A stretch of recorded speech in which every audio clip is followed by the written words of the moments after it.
اگر یہی مسئلے لاجب بینچز کی طرف سے آتے تو ان کی فل کورٹس کی طرف سے آتے، فل کورٹس کی طرف سے آتے، بڑے فل courts. I don't know why people are afraid of taking.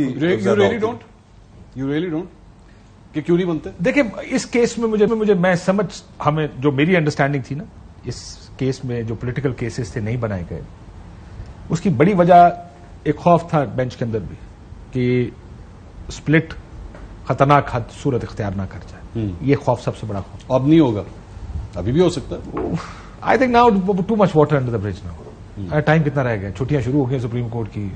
نہیں، اس کے اندر جو کوسچن آف لا ہے منصور بھائی، وہ کوسچن آف لا میرے خیال میں ایسا ہے کہ جس کے اوپر ایک مختلف پوزیشن لینا مشکل ہو جائے گا، بڑی مشکل ہوگی، بہت مشکل ہوگی، اور پھر سوالات جنم لیں گے. جس طرح ہم یہ سمجھتے رہے کہ اگر فل کورٹ بنتی تو اس کے اندر کوئی معزز جج صاحب سپریم کورٹ کے ان کے لیے یہ کہنا مشکل ہوتا کہ 90 روز کے اندر الیکشن نہیں ہونے چاہیے. تو آبویسلی لیکن وہ ایک انٹرنل جو پالیٹکس جس کو بینچز کے اندر انکلوڈ نہ کرنا، اعتماد میں نہ لینا، وہ حاوی رہی ان چیزوں پہ. لیکن آئین واضح طور پہ گنجائش نہیں چھوڑتا ان کے پاس کہ وہ کچھ ایسی پوزیشنز لے لیں. اور پھر آفٹر آل کچھ جو جج قاضی فائز عیسیٰ صاحب، منصور علی شاہ صاحب، اطہر منیلا صاحب، یہ بڑے فیئسلی انڈیپینڈنٹ مائنڈیڈ ججز ہیں. بہت سے اطہر صاحب میرے خیال نہیں ہے، وہ چھٹی پہ جا رہے ہیں اس بینچ کے اندر شاید نہیں ہے.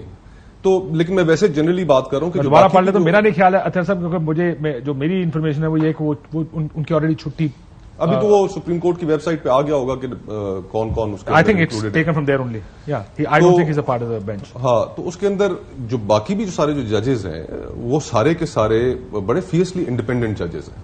تو ایسی بات کوئی نہیں ہے کہ وہ، لیکن یہ انفارچونیٹ رہا کہ ہم سپریم کورٹ کو اتنا ہم نے پولیٹیسائز کر دیا، خود وہ پولیٹیسائز ہو گئی کہ ایونچولی سیاست جو ہے وہ اتنی زہر آلود ہو گئی کہ ایک فریق ایک فیصلہ نہیں مان رہا، دوسرا فریق دوسرا فیصلہ نہیں مان رہا. جو ہمیں سوٹ کرتا تھا ہم نے مان لیا، جو انہیں سوٹ پی ٹی آئی کو نہیں کرتا تھا وہ انہوں نے نہیں مانا. تو ہونا نہیں چاہیے تھا. اور اب موقع آ رہا ہے تو میرے خیال سے یہ فل کورٹ کا جو پریسیڈنٹ ہے اسی کو مینٹین کرنا چاہیے. جوڈیشری کے اندر جو ڈویژنز ہیں وہ ختم ہونی چاہیے. رول آف لا اگر معاشرے میں نہیں ہوگا تو پھر تو لا آف جنگل ہے. تو ہمارے ہاں تو ہے نہیں، آبویسلی. اب وہ ہابز نے ایک بڑی فیمسلی اس نے کہا تھا کہ جو جنگل کا قانون جہاں پہ ہو وہاں پہ life is short and بروٹش.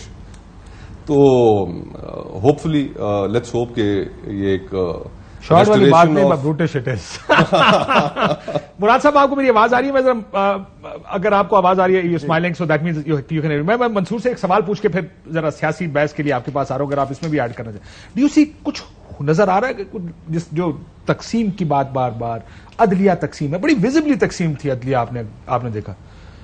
You think کہ اس کیس یہ کیس وہ جو ڈویژنز ہیں، وہ جو فریکچرز ہیں، وہ مزید نکل کے سامنے آئیں گے، یا آپ کو لگتا ہے کہ 2-3 مہینے رہ گئے ہیں، نوٹیفیکیشن ہو گیا ہے، اب کچھ نہیں ہو سکتا، اب کیس سنیں گے گھر جائیں گے؟ پچھلے 2-3 ہفتے سے نا جو کچھ کورٹ رپورٹرز سے میری بات ہوئی جو سپریم کورٹ کو کور کرتے ہیں، ان کا یہ کہنا ہے کہ بندیال صاحب جو ہے نا وہ تھوڑا سا ذرا سافٹ ہو گئے ہیں، نسبتاً سافٹ ہو گئے ہیں. شاید میں بھی دیر از اے ریزن کہ جس طرح ان کا بھی تو 3 مہینے کا ٹائم رہ گیا نا، تو ایک اچھی لیگیسی، ایک جوائنٹ بینچ کی، پورے سپریم کورٹ کے جوائنٹ بینچ کی ایک وہ امیجری چھوڑ کے جانا چاہیں گے. وہ نہیں چاہیں گے کہ ان کے بارے میں جب کل کو لکھا جائے تو یہ لکھا جائے کہ اپنے بردر ججز کو جو ہے وہ ساتھ نہیں رکھ سکے. سو میرا خیال میں یہ پاس دیٹ اسٹیج، لیکن اس کا جو final government come out in سے ایک فل کورٹ کا ہے؟ میرا نہیں خیال 7 سینئر موسٹ ججز ہیں، آ گئے نا، آگے. میرا نہیں خیال اب وہ یہ پوزیشن لیں گے، اب نہیں لیں گے.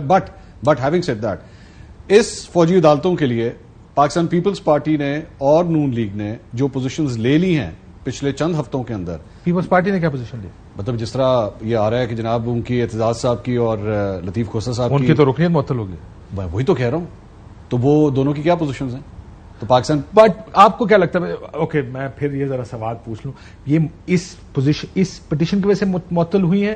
کیونکہ میرا یہ خیال ہے کہ پچھلے کچھ عرصے میں جو پولیٹیکل پوزیشننگ، پوسچرنگ نظر آئی ہے دونوں کی، وہ ذرا زیادہ بڑا ایشو ہے. آپ کو لگتا ہے پٹیشن؟ اگر میں ٹائمنگ اٹھا کے دیکھوں تو لگ تو یہ رہا ہے کہ اسی وجہ سے، ورنہ اگر ایسا ہوتا تو پہلے بھی ہو سکتا تھا. لیکن ہیونگ سیڈ دیٹ، ہمارے پاس ایک افیکٹو بیٹھا ہوا. ہیونگ سیڈ دیٹ، میں ان کے علاوہ بھی رضا ربانی صاحب کے خلاف تو کوئی ایکشن نہیں ہوا. رضا رحمانی صاحب نے تو اسٹریٹ فارورڈلی سینٹ کے فلور پہ کھڑے ہو کے کہا تھا کہ میں اس کے خلاف ہوں اور یہ غلط ہو رہا ہے جو کچھ ہو رہا ہے. ان کے خلاف تو کوئی ایکشن نہیں ہوا, لیکن ان دونوں کی ممبرشپس جو ہیں وہ آپ نے سسپینڈ کر دی.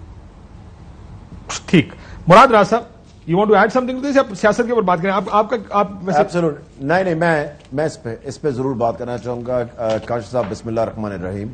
آئی تھنک کہ اگر فل کورٹ بینچز کو شروع سے پریفرنس دی جاتی تو آج ہم یہاں نہ کھڑے ہوتے اس ڈویژن پہ, ان سب چیزوں پہ, کیونکہ وہ سارے کوشچنز اور خود بخود وہ آنسر ہو جانے تھے, وہ کوشچنز کبھی کھڑے نہ ہوتے. دوسری چیز, بڑا امپورٹنٹ کیس ہے, دیٹ از ٹمورو. آپ اس میں جو سب سے بڑی چیز دیکھنے والی ہوگی کہ ہمیشہ ہوتا ہے کہ جی بنتا 9 رکنی بینچ ہے, اس کے بعد رہ 3-4 لوگ جاتے ہیں. سو آئی ایم ریئلی ہوپنگ کہ کیونکہ کل اگر یہ کام شروع ہو گیا تو پھر یہ چیز آگے ڈیلے ہوتی there will be no end to it, just like the other things. ہاں, لیکن میں ایک چیز آپ کو بتا دوں, اس میں جب 9 رکنی بینچ بنا تھا, اگر آپ کو یاد ہو پچھلے کیس میں جس کا ایونچولی فیصلہ 3-2 کا آیا, الیکشنز جو ہونے تھے, اس میں 2 ججز کے اوپر اعتراض تھا, جو حکومت نے اعتراض کھڑا کیا تھا, جسٹس مظاہر صاحب پر اور جسٹس اعجاز الحسن صاحب پر, جنہوں نے ایک اور کیس کے اندر جو سروس کیس تھا اسے سو موٹو لینے کا چیف جسٹس آف پاکستان کو کہا. 2 ججز کے بارے میں کہا گیا, حالانکہ مائنڈ اپنا 4 ججز نے دے دیا تھا, بس 2 نے یہ لکھ دیا کہ ہم اپنا مائنڈ دے چکے ہیں, اگر آپ نیا بینچ کانسٹیٹیوٹ کرنا چاہتے ہیں تو کر دیں. اس وجہ سے ایک 5 رکنی بینچ کانسٹیٹیوٹ کر دیا گیا تھا. ظاہر ہے اس میں آلریڈی فیصلے شارٹ نوٹس یا ڈسینٹنگ نوٹس آ چکے تھے, ان کا ویو آ چکا تھا. اس کیس میں آپ کو لگتا ہے کہ 9 رکنی بینچ قائم رہے گا, یا یہاں پر بھی آپ کو لگتا ہے کہ کٹائی صفائی ستھرائی ہوتی رہے گی ساتھ ساتھ؟ دیکھیں, اس پہ ہم صرف ہوپ ہی کر سکتے ہیں کہ کل صبح یہ چیز کٹھی رہے اور آگے چلے, کیونکہ دیکھیں آپ نے کیس کی نوعیت بھی دیکھنی ہے, کتنا امپورٹنٹ کیس ہے یہ. I think it's one of the most important cases in the recent history.